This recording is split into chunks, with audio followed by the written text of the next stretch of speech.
Maya, you will never achieve it. There is absolutely no point. But you practice, you practice. Do it, do it. I wanted 6'9" without the Tekashi. You can't do it.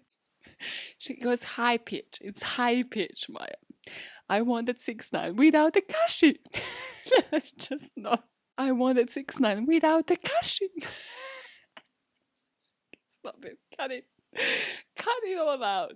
Who do you think you are? Who did you think you thought you could pull off a Doja Cat? I have listened to this song like 100 times. And still, it entertains me so much. And still, I can't do it. Like, how does she go? Tekashi!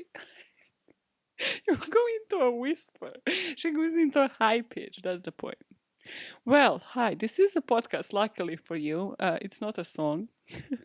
Although I might name it after the song because we have reached 69 episodes. How did that happen? And of course, when you reach 34, 35, it has to be a celebration. It has to be a wild, completely different episode to anything that you have had.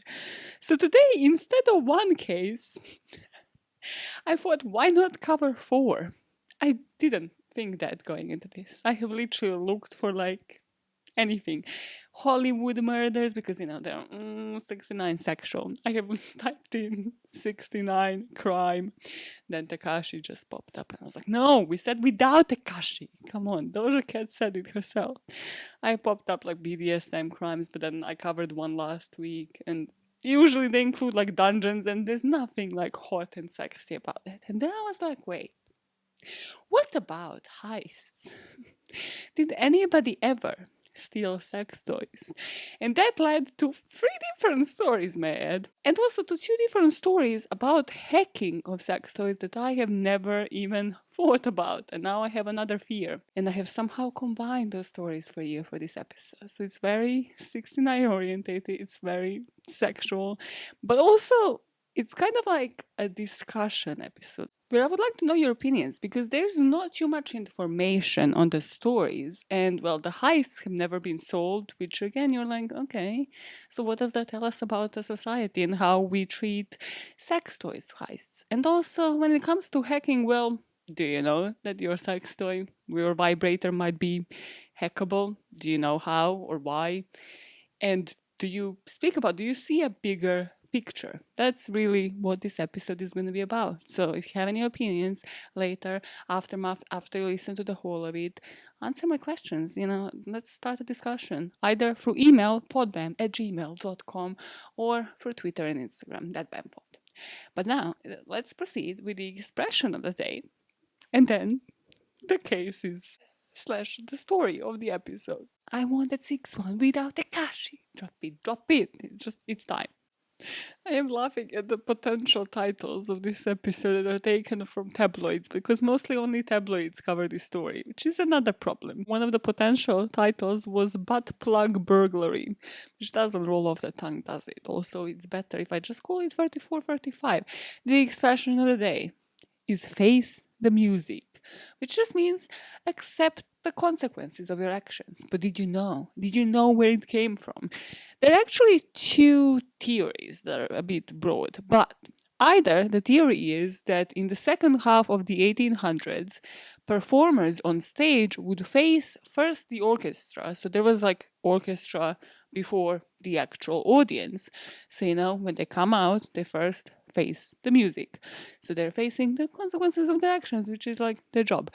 Or, when they bow in the end, again, they first are facing the music. So in that first area, if we are thinking about music, it can be that, but people have also said it could relate to the old practice in the UK, which was called West Gallery singing. And this was singing that was done from the West Galleries in English churches by common peasants who weren't allowed to sit with the people from the gentry, with like the higher status. And the theory was that nobility, or like these people of higher status, were actually obliged to listen to just like common people singing, and usually those songs would be very critical of the ways of people with higher status. So I don't know how did that work out for people, but hey, I guess I love these situations. I love revenge. I love any like fuck you moments, and this is a fuck you moment, and this is why this might be one of my favorite expressions.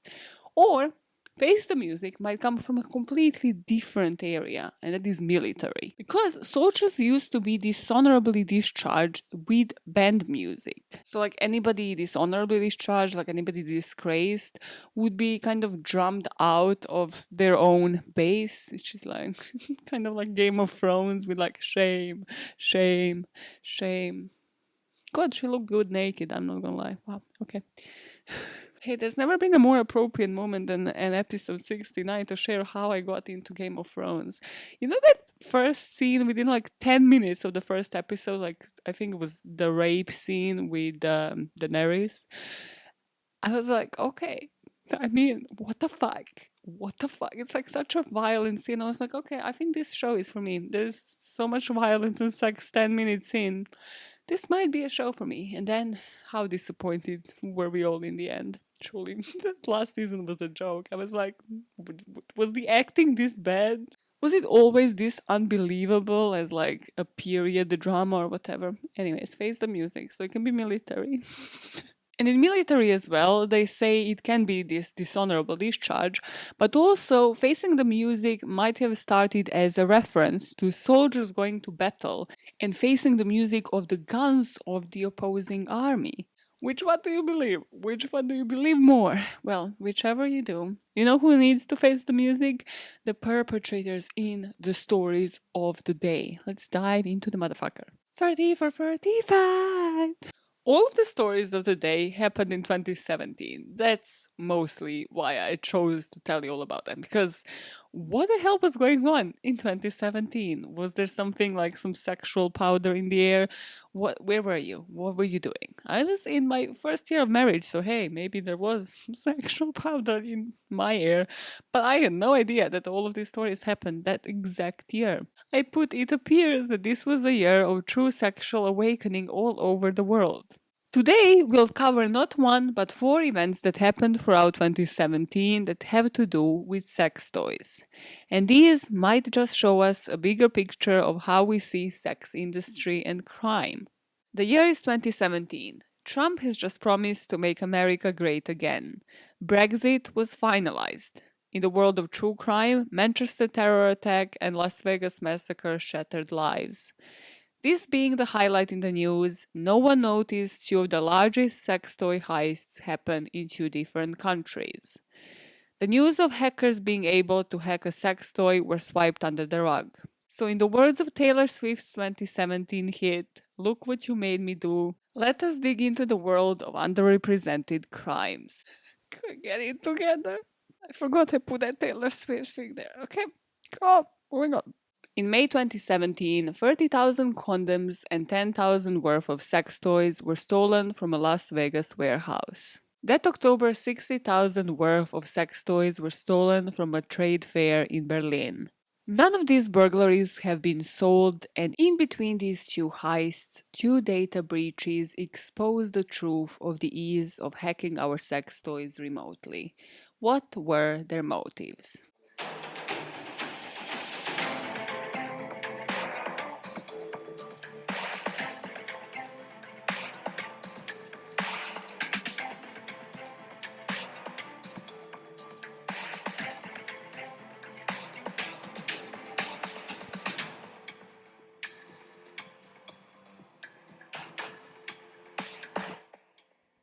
Please give me new ideas what to do during the intro music. I need it. Now that this is visual, I need it. I need to entertain you.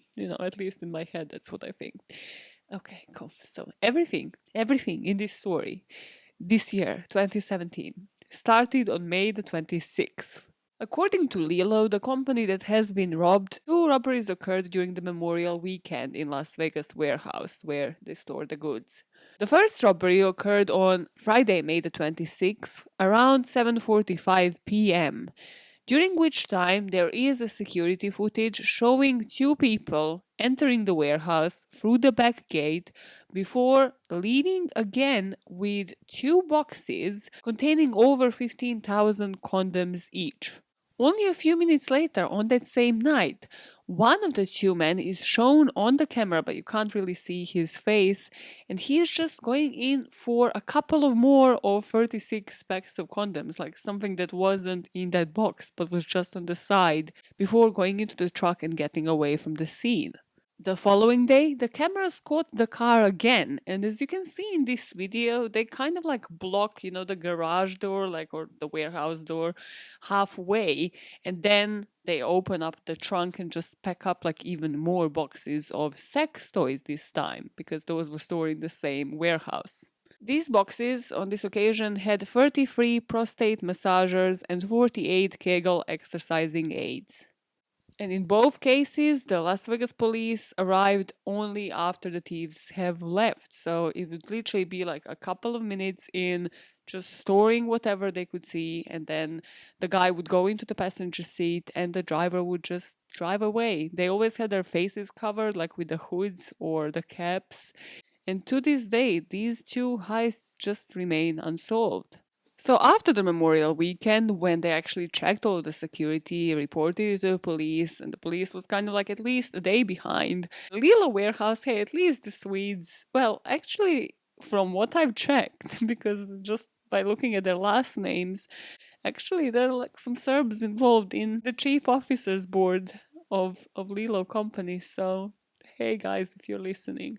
They had like a Charlie Sheen do a press conference for them for like safe sex, because I think Charlie Sheen had or SCI. So these two like brothers from my ends had like a press conference with Charlie Sheen. I don't know how that worked out for them, because they're like different controversial articles on that topic. But after the Memorial Weekend, there was this press release with the headline, "You can question our security, but you can't argue with our protection." But then they also had to estimate the loss that this made to the company. And that was a bit less funny, because they lost close to 30,000 condoms. So even if that was only $1 each, that's more than 30K.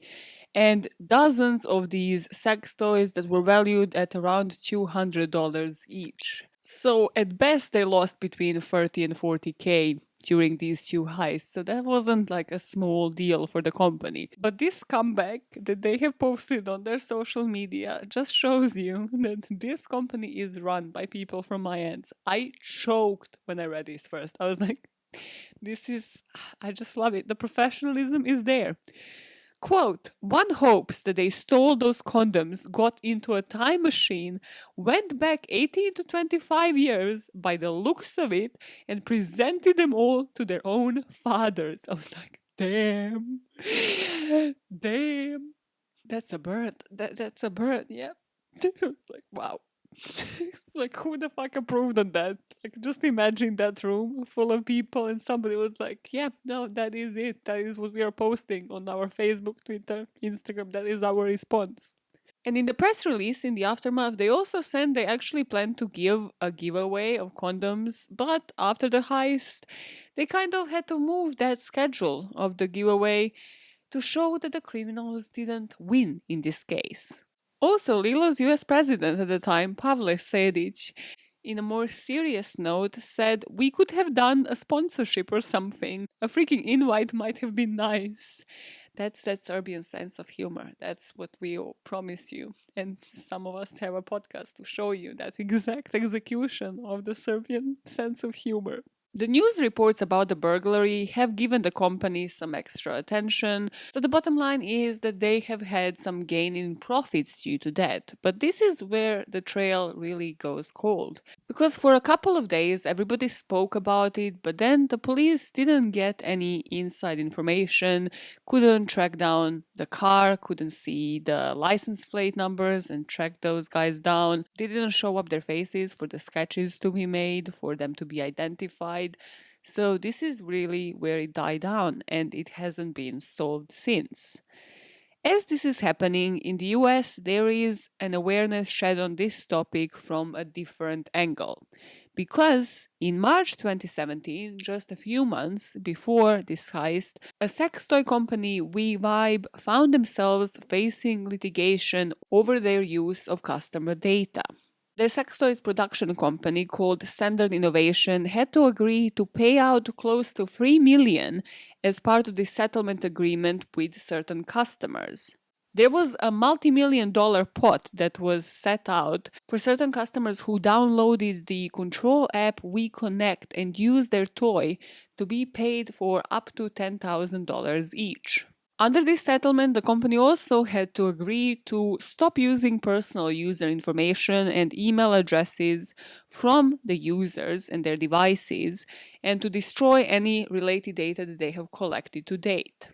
And Standard Innovation also had to agree under law that they are going to inform users from now on if they're using any data or they're collecting anything in the future, and that they're going to allow them to opt out. It's pretty crucial. It's 2017. Let's get on it. So what happened? Why did they have to pay out certain customers? Why did they fuck up? So WeVibe introduced this WeVibe 4 Plus, which was a 90 pounds Bluetooth connected vibrator, and you can control it through an app. There's plenty of companies here in the UK that do this. I know like Mystery Vibe. Not sure if Furley does it or is there just an app. But yeah, Mr. Vibe like definitely does that. There's probably plenty more. So you have an app, you just connect it to Bluetooth. The Bluetooth connects to the vibrator in your vicinity and you're out, you're playing. It's great. And their marketing around it was to allow couples to keep their flame ignited together or apart, which is great if you're in a long distance relationship and somebody can control this remotely. I don't know how that would work. I think it would need to go through VPN, probably. But if you think about it on the surface, it is great because everybody wins. Except then you dig down and you're like, but is it too easy the way we can just connect to a sex toy? Like, there's no like passwords, no nothing. It's kind of like the way I connect my wireless headphones. And it's like, okay, well, this is great until somebody else manages to connect to them and then they play like freaking Metallica or some shit. Instead of Taylor Swift, look what you made me do. But this app in particular had number of security and privacy vulnerabilities, and in the end, customers complained that the vibrator was barely secured, allowing anybody within Bluetooth range to just take control of the device. And not just that, but let's say you have it on you. You're like traveling, you're in a hotel, you just want to get like kinky while at a dinner with your spouse. In any of these situations, an attacker could just identify the device and then use the signal strength to check, like, are they sort of hot and cold? That game of hot and cold? And gradually can get closer to you, meaning they can actually connect to you now and can control what that device does to you. As if this wasn't enough, all of the customer data was of course collected and sent back to production company, the Standard Innovation, letting them know about the temperature of the device, the intensity of the vibrations. Because what you don't think about it, especially if you have one of those like sex toys with like cameras on it, I would just advise don't. Just say don't. Because those devices, like, they know everything. They know ins and outs of you. I don't know how else to say. They know everything from the temperature to the intensity to your preferences. And then if that information is sent to like a third party, well, at least you should definitely know about it and be able to like untick that freaking box. So customers were righteously so pissed because all of their intimate private information about their sexual habits was just sent to the third party. And they themselves have noticed what I was just speaking about the device knowing everything about you, which would make it a lot easier for anybody hacking into it. It's not even a hack. It's just connecting their Bluetooth to your device, which allows them to potentially sexually assault you.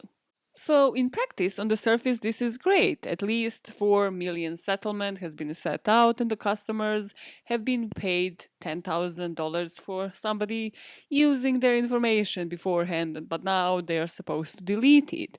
But if you look at the bigger picture and the bigger issue here, this particular case shows just how easy these hacks are and how legally it is yet to be determined how we are to deal with those, because these are the cases of strangers engaging in non-consensual play and should definitely be registered as the violation, because sexual assault doesn't even require penetration.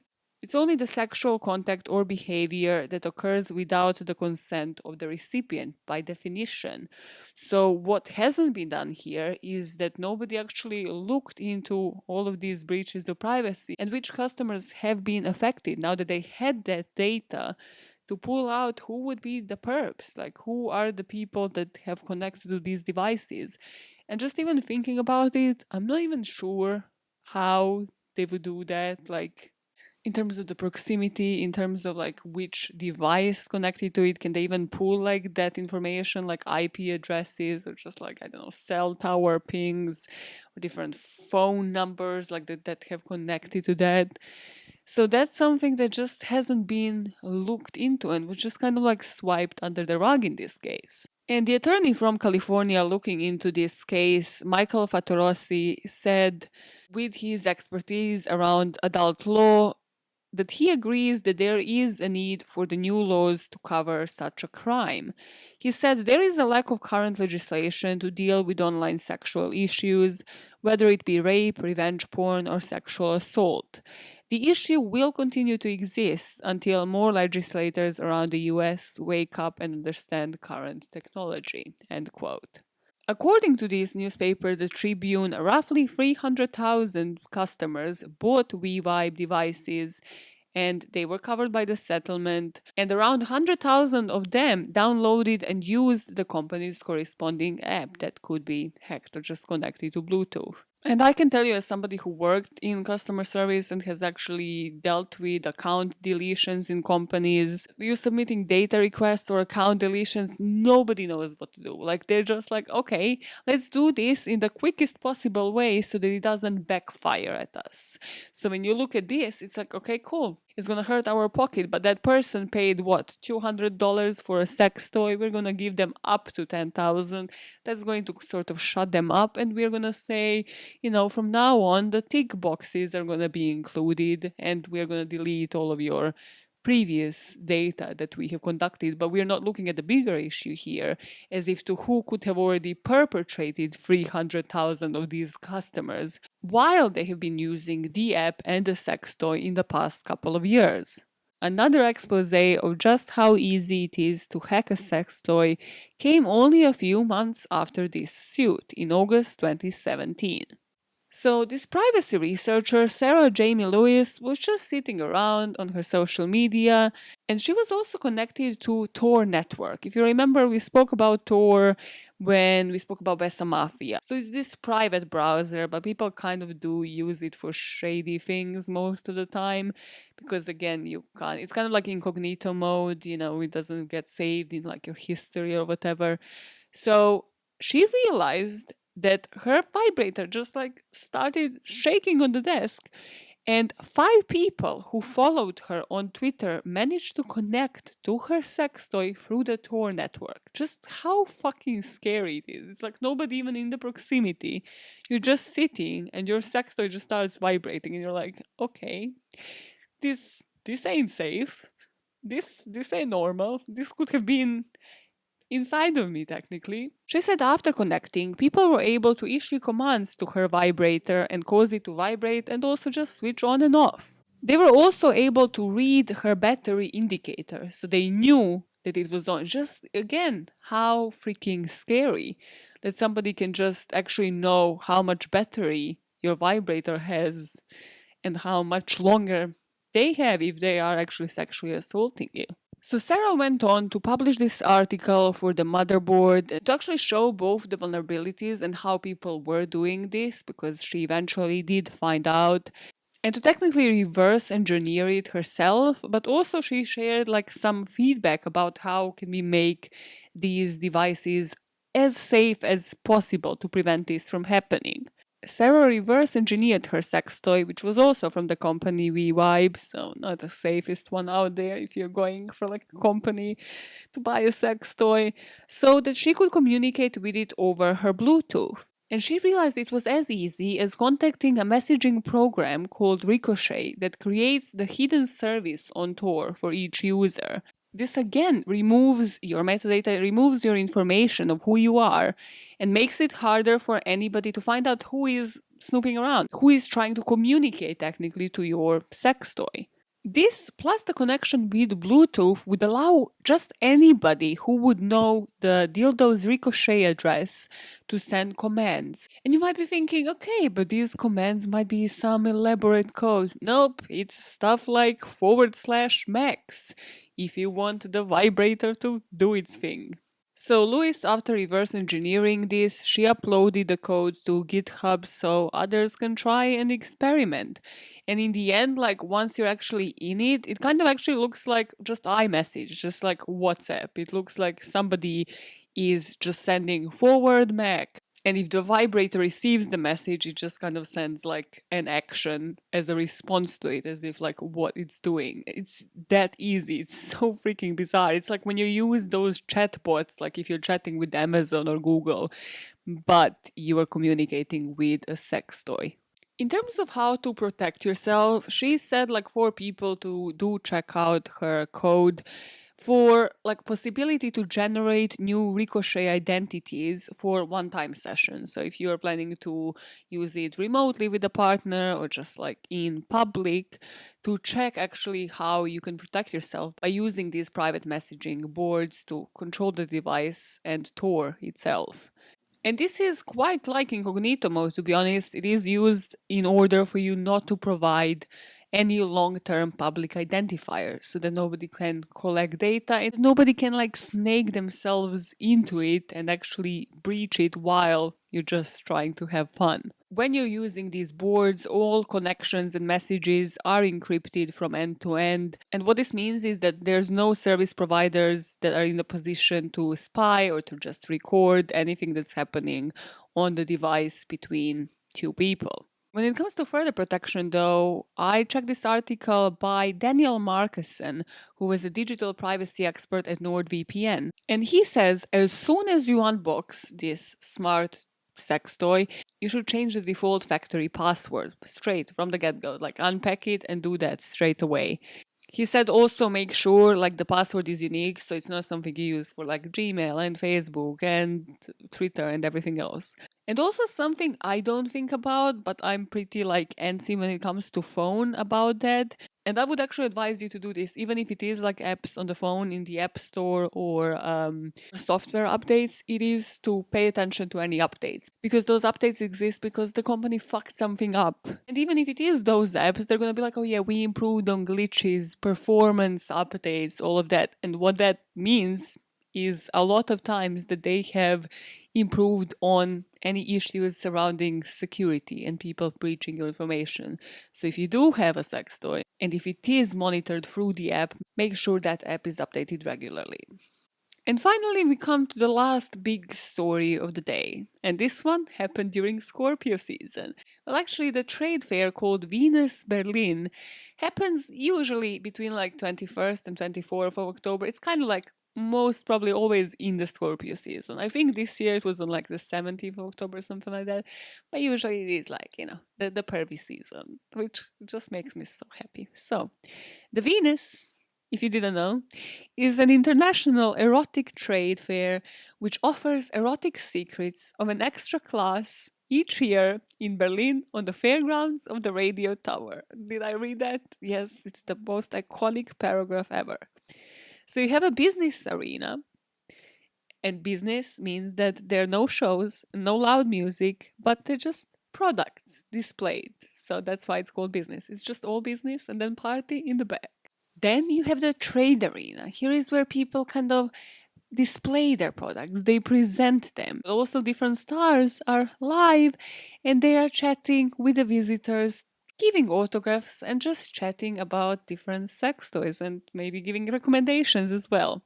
And then the third is the show arena, and it's all about the erotic shows. From different striptease to erotic performances, everything is offered at a high level, and they believe that anybody visiting Venus Berlin will be able to find something for themselves.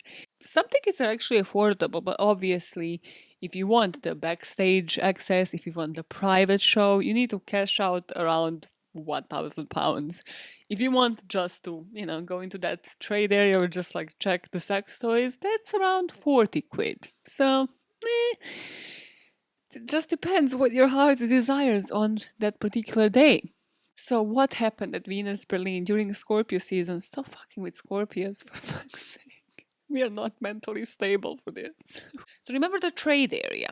Well, staff members from one of the exhibitors, Fun Toys London, were packing up their stand at the end of the fair, and then they noticed, okay, so what happened here? Like, we had a few more boxes and they just seemed to have disappeared. And they noticed because they realized that boxes with the title orgasm delivery were the ones that were gone, and they were a particular range of sex toys. Orgasm delivery. If I had a service, that would be compulsory. Like DPD drivers, they would have to announce what they deliver. Like, hey, orgasm delivery for Maya Stepanovic. You know how they shame you in McDonald's? Like, if you don't answer to like the number call. If you don't answer to that number call, they're like 99. No answer. 2 Big Macs, 2 large fries, 2 milkshakes. You're like, fuck's sake, man. Why do you have to shame me? Yes, I do everything in twos. It's better. It makes me feel special and bigger. So these staff members, of course, have to alert Fun Toys representatives first, and they said, we arrived to load these products into trucks, and we saw around $60,000 or £45,000 worth of sex toys have been stolen. There are again pictures of this online, and it's just kind of like different brochures, bags, different boxes, just like tester products that are just on the floor. Like, it's kind of like a sad vision, considering that there was 60,000 worth of more products to be there. But then, because this story does not stop there, they call the police, of course, to report this. And as they go to greet the police, some more bags just disappear. They were away for 5 minutes to greet the police at the entrance, and another 4 boxes got stolen. This made it the largest recorded heist of sex toys in history. So the police and Fun Toys took to social media. They turned to Facebook with this post. Since the thieves will likely try to resell the products on the black market, Fun Toys London is encouraging customers to inform them if they're offered any Fun Toys products from an unauthorized seller. While I'm sure you're already familiar, the list of Fun Toys approved sellers can be found here, and then there's the list of the resellers. So like, okay, cool, this is like a lengthy post. Somebody's going to come through with some leads. Because if you're anything like me, your first thought is, how are these people not getting caught? Like, you have probably hundreds or thousands of sex toys that now your goal should be to sell. So like, are you not posting them in bulk? Are you not posting them on like eBay or Amazon or something? But you're probably not. If you're thinking about it, this sounds more and more like organized crime. This sounds more and more like people who know what they're doing, and then they will know where to advertise it as well. They will most probably go towards black market rather than just advertising it on the most used websites in the country. That is yet again in this story where the trail went cold, until one possible sighting in August 2018. In August 2018, the airport staffers using the X-ray scan at Berlin's Schönefeld airport called the police and had to shut down the whole Terminal D because of suspicious content in someone's luggage. They even went to Facebook. There is a Bundespolizei post on Twitter that another airport, Brandenburg, retweeted because they suspected, what if this is a targeted attack? They're attacking airports and they're just planting bombs that aren't discovered until they reach the X-ray scan.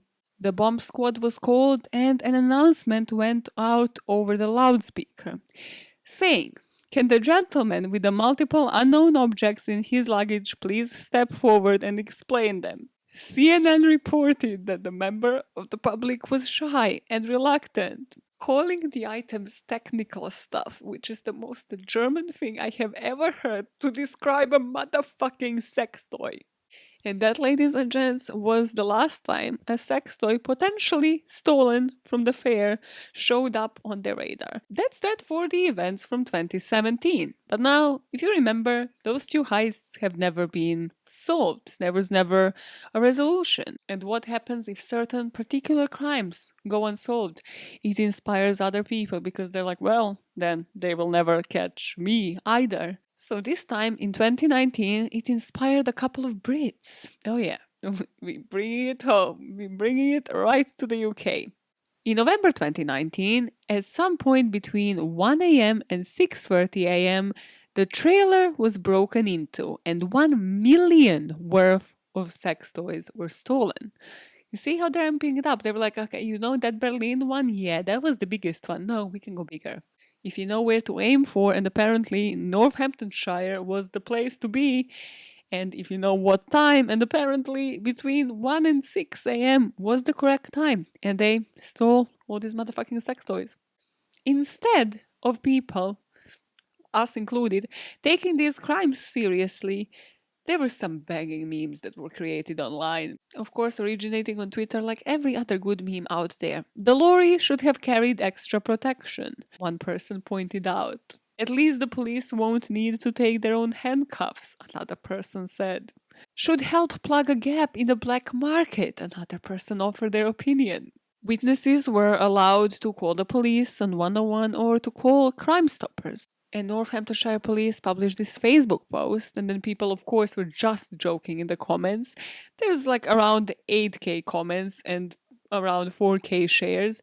And then instead of the police commenting that people should stop taking a piss, they said, as always, your comments don't disappoint. I'm like, why are you encouraging this? You are the police. Just pretend somebody is taking this seriously. Just for a second. You're freaking police. So my take on all of this is, do we want the crime solved when a crime is also heavily memeable? And yet again, you and I might be thinking, well, why are they not looking at someone advertising sex toys in bulk? And that's where the thinking about motives in these cases is crucial. Because we're not talking about ordinary criminals here. We're talking about more specialist ones, those who, for example, target museums, country houses, trailers or warehouses where sex toys are stored. And they will be very specific and steal only what they know they can quickly turn into untraceable cash. These criminals usually come with street smarts, and one of their skills should be the ability to recognize the opportunity when it presents itself, possibly from a source of inside information that we might not be familiar with, because they might not even be aware that they have said something to somebody who potentially ended up stealing the goods. If you remember the month we had here on the BAMN network of art heists, police suspected original works by Rembrandt were in house of mafia bosses but could not prove it.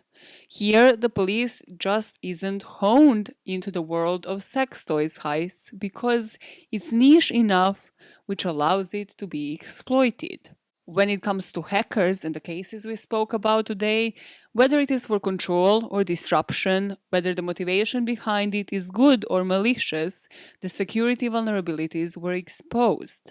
If a month of consensual homicides and the 2 sex toys heists we spoke about today taught us anything, it is that the law is not ready for the sexual assault switching to the internet. But now, entertain me for just a second for us to combine the 2 worlds we spoke about today. Imagine the world of organized crime involving sex toys sold on the black market, all of them with the potential of being hacked by their sellers. We would have the biggest issue of sexual assault that we would not be able to tackle. This episode was made to highlight an issue of us being 10 steps ahead with technology and years or decades behind with legislations around it. If 2017 showed us anything within the sex toys world, it is that we are still playing catch up and the bad guys are still winning. Keep making the world a better place, one motive at a time, and I will see you guys on Friday.